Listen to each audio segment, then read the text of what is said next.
Have you ever stopped to really look at a pigeon? You see them everywhere, right? In city squares, perched on statues, pecking at crumbs on the sidewalk. But what if I told you these common birds are actually extraordinary? Get ready, because today we're diving into the fascinating world of the pigeon, a bird that's so much more than just a city dweller. First off, let's talk about their brain power. Pigeons are incredibly smart. Scientists have found they can recognize all 26 letters of the alphabet, tell the difference between photos, and even spot themselves in a mirror. That's a level of self-awareness shared by only a handful of animal species.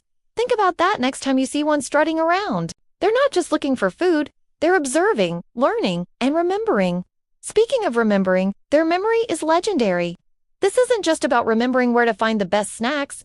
Pigeons have an internal GPS that scientists are still trying to fully understand. This is what makes them master navigators.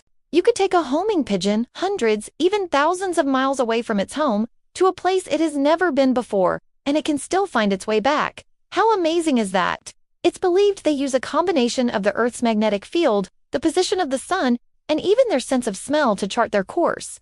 This incredible skill is why, for centuries, humans relied on them as our fastest and most reliable messengers. Before we had email, texts, or even telephones, we had pigeon post. From ancient Egypt and Rome to the battlefields of World War I and II, these birds were heroes. They carried vital messages across dangerous territories, often flying through storms and past enemies. Share AMI delivered a message that saved the lives of nearly 200 soldiers, despite being severely injured. This history isn't just a fun fact, it's a testament to their loyalty and incredible endurance. Let's look at their physical abilities. A pigeon's flight is a thing of beauty. It's direct, fast, and incredibly well balanced. They can reach speeds of over 90 miles per hour and fly for 600 to 700 miles in a single day. Their wings are powerful, and their streamlined bodies are built for efficiency in the air.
Their incredible homing ability has made them a symbol of guidance and finding one's way, not just physically, but spiritually too.